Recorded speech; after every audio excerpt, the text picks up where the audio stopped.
Major funding for these broadcasts has been provided by grants from Madison Realty Capital, New York Community Bank, M&T Bank, AmTrust Title, Customers Bank, Ariel Property Advisors, Capital One Bank, Sterling National Bank, Marks Paneth LLP, Meridian Capital Group.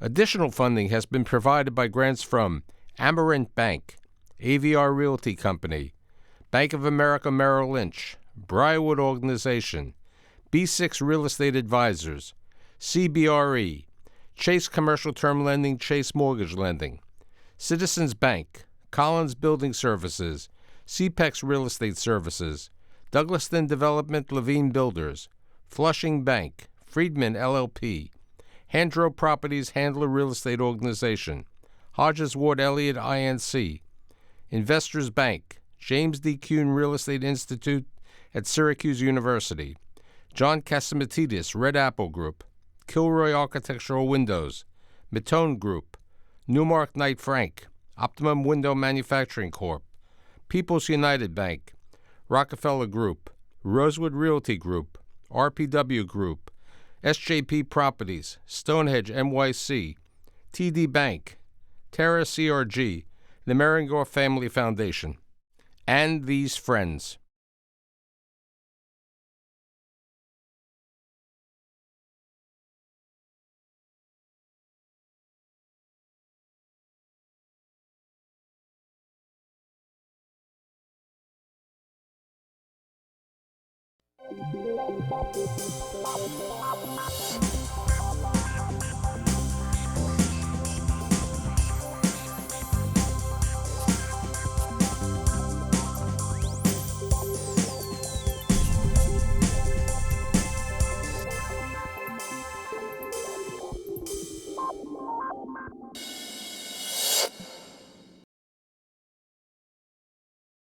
Billions and billions of dollars are being invested in technology today. There is emerging trends taking place in technology today. So today I've assembled these individuals traveling from far and wide, including Austin, Texas, to be here to talk about technology and real estate. As opposed to me introducing each and every one of them, I'm going to let each one introduce and tell them a little bit of what they do and then follow the conversation. Mr. Tiemann, you're up first. Hey, all right, Reb Moshe. So, your name is Ari Tiemann? My name is Ari Tiemann, and as your viewers may have remembered, about 5 years ago, a comedian in Chelsea, not far from here, put his apartment on Airbnb, back when it was ambiguous as to its legality, and they generously put a 50-person XXX Freak Fest in the apartment, and it became the #1 story on the internet, and that was me. And at the time, I was building a face recognition ID verification company called Friend or Fraud. And I said, you know, on the side, let's have a little fun and see if we could de-anonymize who these Airbnb hosts are. And Airbnb was starting to earn a lot of enemies among municipalities and among landlords. And I launched this little service called Sublet Spy. You got a lot of friends in real estate, and they're all encouraging me, oh, you got to launch this thing. The management companies are going to love it. So explain what Sublet Spy is. So Sublet Spy, we use thousands of machines, and we do image recognition and face recognition on sites like Airbnb and then on public listing sites. So we'll automatically match up an apartment unit that was put on, say, StreetEasy and one that was put on Airbnb. And we've nailed people based on the pattern of the tile in their bathroom. We have the #1 performing building facade recognition, which is like face recognition for buildings in the world. And so then who's the product sold to, and what do you do with it? Our primary customers, we serve over 300 landlords and property managers. Our main focus is New York City, but we have clients all over the world for Sublet Spy, all over North America, but as far as Sydney. And in Europe. And you sign up online. It's optional, but most people let us know who their tenants are or are supposed to be in the building. And then we'll come back to you with a report of here are all the apartment units you've got in your building that are on Airbnb. Here are all your tenants.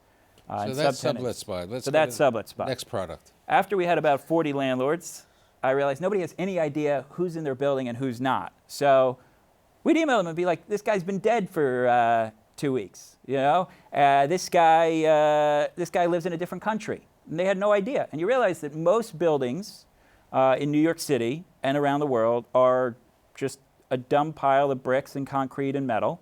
And the landlord may not live in the same city as their building. And they're relying on a super, or maybe they're relying on a doorman to tell them what's going on. 1 in 4 Airbnb in New York is in a doorman building. So that'll tell you how much you can trust your doorman to tell you whether Airbnb is going on.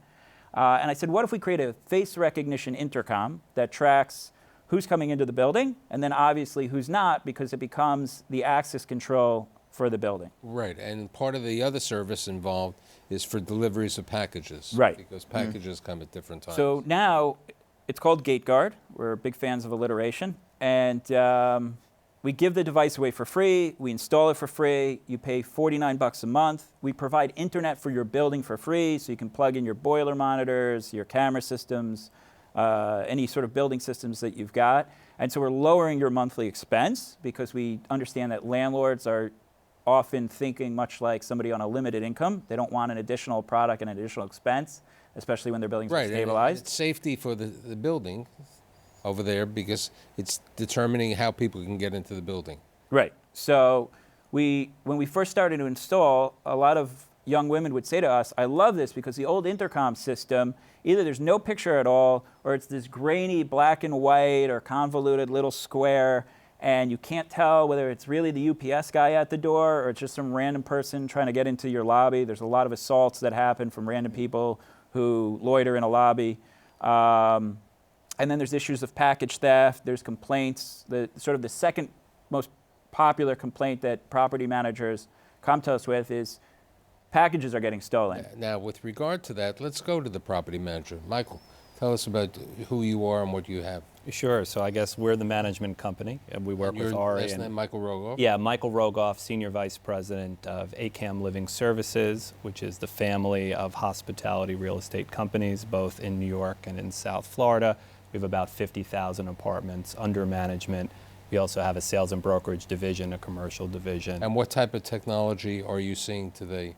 So I guess similar to what Ari was talking about, a lot of front desk technology, package tracking. People want to know who's coming and going in the buildings.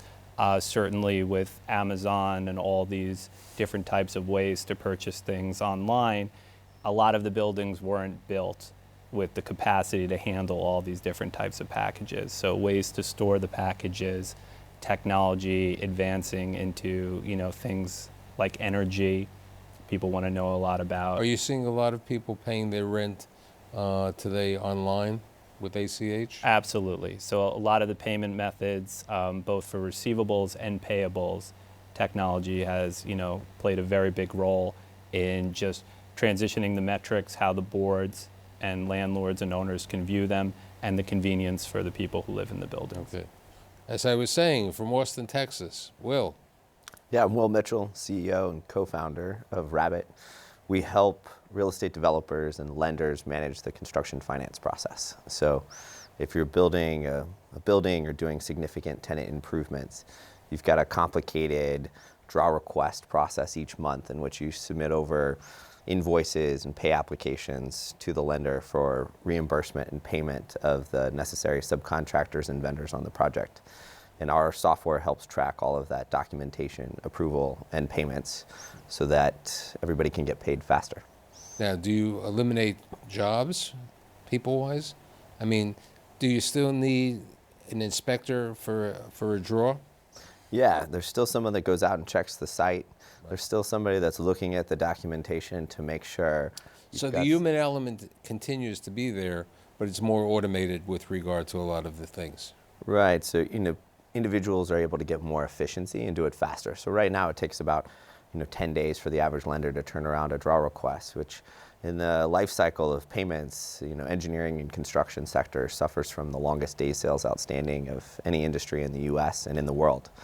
And so by able to cut down that time, it allows for lenders to earn more interest on their construction loans, and it allows for real estate developers to pay their vendors faster. And who are your type of customers? You have the lenders and the developers, or Right. The contractors also.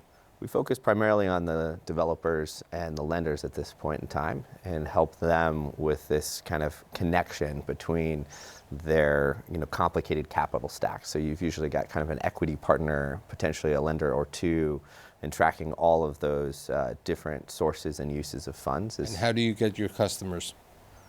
Typically work through a number of ways, marketing, coming on great shows like this, and getting the name out there. But luckily, there's a very intimate relationship between all of the developers and lenders. And so as we work with one lender and they invite a developer, the developer shares us with their other lenders. And so there's a network effect to using our product that helps us gain market share. And last but not least, you are? Ilya Gamer, Associate Managing Director at CrowdStreet. And what is CrowdStreet for our viewers? It's a tech-enabled platform born out of the Jobs Act that had a simple goal of giving access to investors to institutional quality commercial real estate deals. Explain the Jobs Act. I know it, but it's inside baseball. Explain what it was. Passed in the wake of the Great Recession.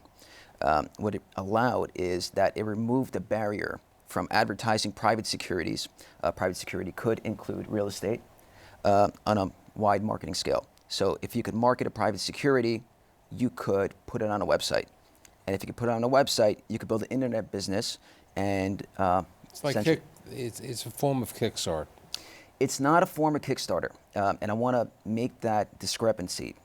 Even though it does have this umbrella term of crowdfunding, what it really is from the perspective of a real estate sponsor or a developer operator, it's real estate syndication at scale.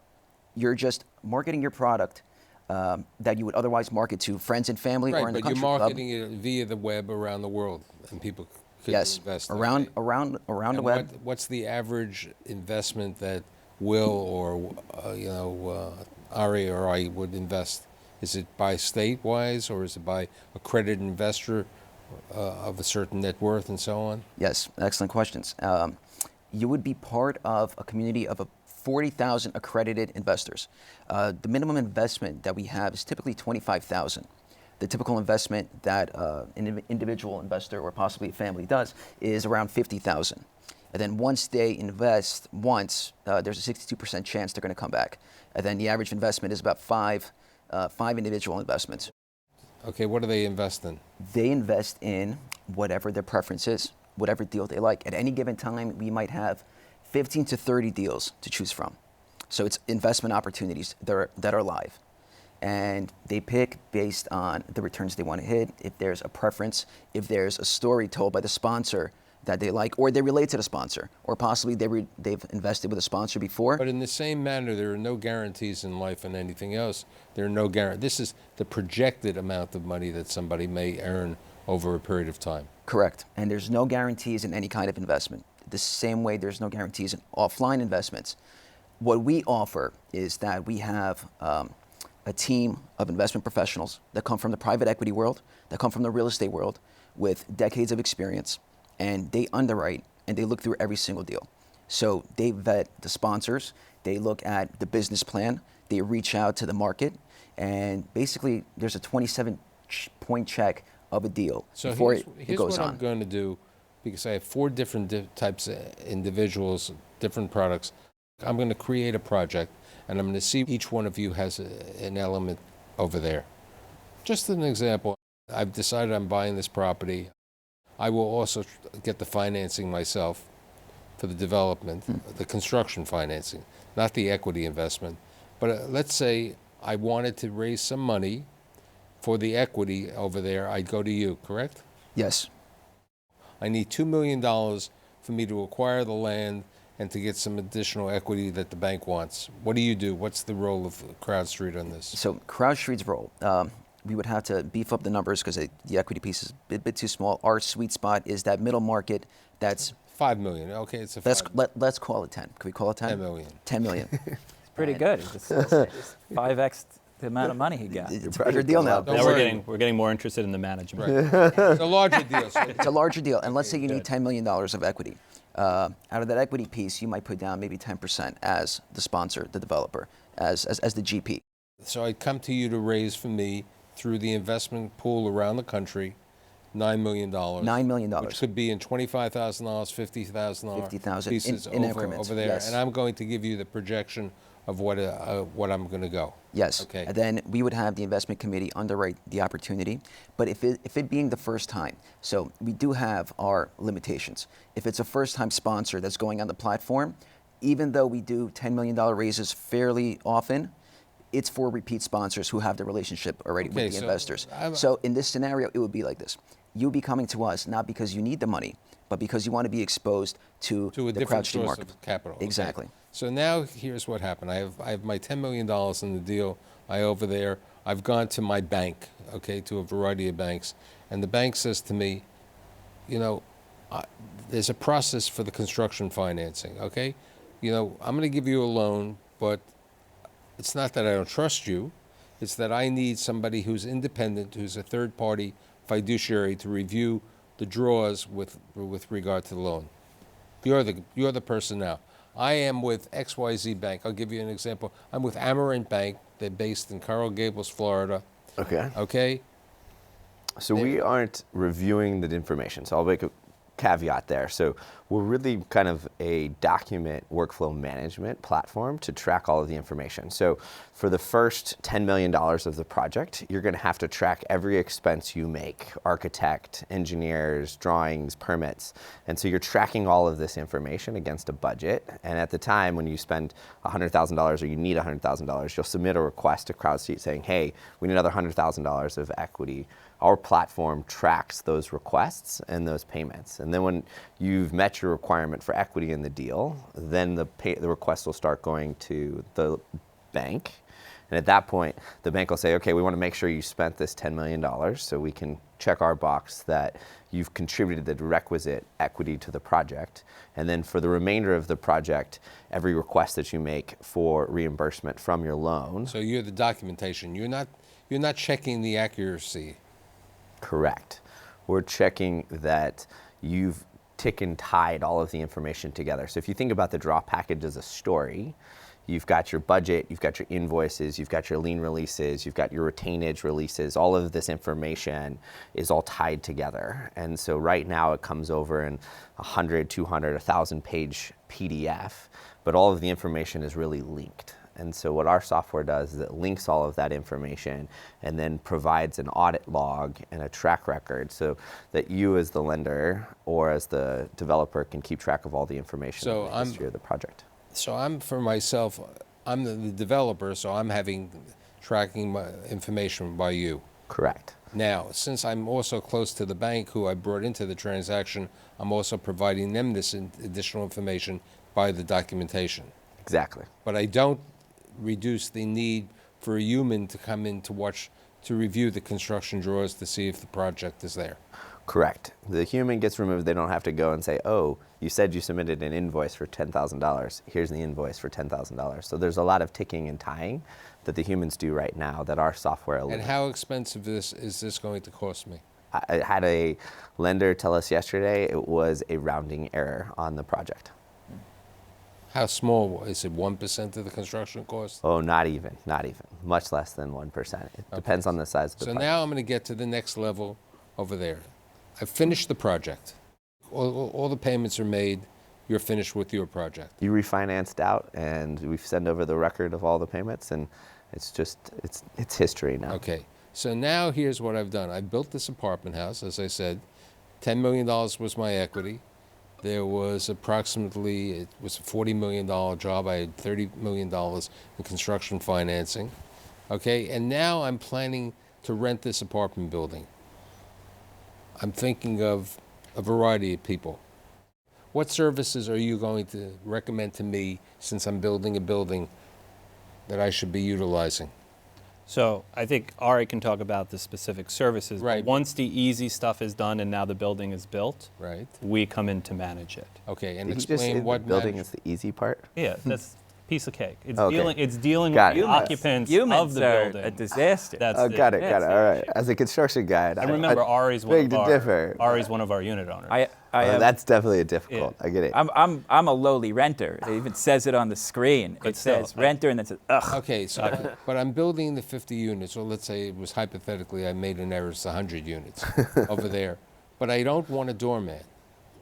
What type of recommendations do you recommend to me as the owner of the property? So we would speak to you about the level of service you want to provide for your occupants, and we would recommend anything, that can help monitor the delivery of packages, the storage of packages, help track who's coming and going out of the building. What happened is I couldn't get gas or oil, so I went with electric heat, okay? What services would you be recommending for me to reduce my costs on the electrical services or utilities? Well, we would probably start talking throughout the construction process to make sure you have things like energy efficient windows, insulation, and then it's monitoring it. There could also be some thermostats that are more energy efficient, sensors, so that when you go away, if you can access these things remotely, via Wi-Fi, you can turn down, if you're not in the apartment, you can turn down the heat or turn down the AC if you're not going to be using it. So there's different types of ways. Now, there's something called virtual doorman. Are you a virtual doorman? So that company does not like us, and their lawyers send us letters when people describe us as virtual doorman, because that's a specific brand that has a human, I think, sitting in North Carolina that looks at that grainy old photo. And we did get rid of a lot of humans. So we're gate guard, and it's all artificial intelligence. You walk up to the device, and this is actually important. So we let people opt into the face recognition and opt out. You'll still get a log of who's coming to the device. There's still a very clear. What do you mean So let me explain how gate guard works, and then the different options. So gate guard is like having a giant iPad or Android tablet on your wall, except it's very resilient. It's made out of dragon glass. You could pound on it all day and it won't break. If you're a resident, you're going to walk up to it. You can tap a card or a fob, or you can enter a PIN, or you can just have it recognize your face, and it's going to unlock the door. If it doesn't recognize you when you enter a PIN or tap a card, it'll ask you who you are. Now, the landlord could turn off that functionality, where we don't do the face recognition, but it's still just logging a photo in the back end of who used this PIN. Here's a picture of the person who used this card or used this PIN to enter the building. Because the internet has made residential living a free-for-all, where anybody with a website, a Facebook account, an Airbnb account, Craigslist, can take your apartment that you own, that you've leased out, or that you're in a condo unit that you're managing, and just give the keys to a stranger.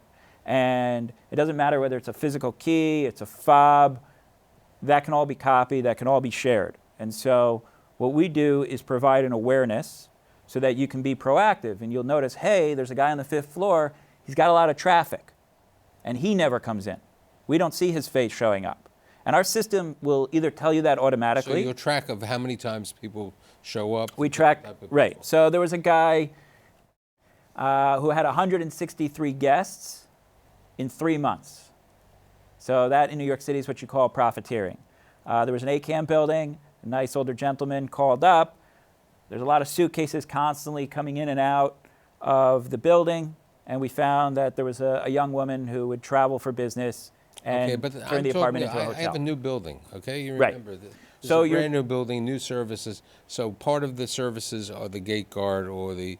Right. So for most tenants, this becomes a great amenity because it's like having a doorman. You can give a code to the laundry service or the cleaning service, and they can get into the building when you're not home. Into the building, what about into the apartment? So we also have Look Lock, which is a smart lock that has a camera, a fingerprint reader, a keypad, a doorbell, a card reader, and a smart home controller. And we have developers now ground up, actually mostly in South Florida, that are working to integrate it together with sensors. So if you're not coming in and out of an apartment in South Florida, for example, and you've left your window open, that's a $45,000 black mold cleanup a month later when you come back and the whole place is humid and disgusting. We will tell the management, go check that unit, we'll let you open the door, Okay. close the window. So at least we've explained from part A to B the cycle over there. Let's talk about, I brought out there's millions of billions of dollars being invested. Who's investing into your type of business? You recently raised a Series A fund. Yeah, we just closed a round of funding led by QED Capital, which was the co-founder of Capital One, and then Goldman Sachs and Camber Creek participated in it. So we've seen a lot of great interest in the real estate space, in which you've got. How hard was it to raise the capital? Raising capital is always difficult. You're, trying to get people to part with their, hard-earned money, and, believe in a small company that's, working on kind of penetrating a large, old market. How much track record do you need to raise some seed capital? I think if you're a first-time entrepreneur, it'll take a couple years before you can raise Series A capital. Unless you get massive traction in the market with, huge revenue, it takes a lot of time. And, it largely depends on kind of what kind of business you're trying to build and who you're trying to get to invest. Right. We went with, financial and real estate leaders with Goldman and Camber Creek because we wanted that strategic assistance in building the company. And those folks, are very cautious about the companies they get involved with. Right. So I think in essence, from what my illustration, which I think was pretty good to explain everybody's role, was important over there. And I'd like to thank Ari, Will, Ilya, and Michael, and I'll see you next week.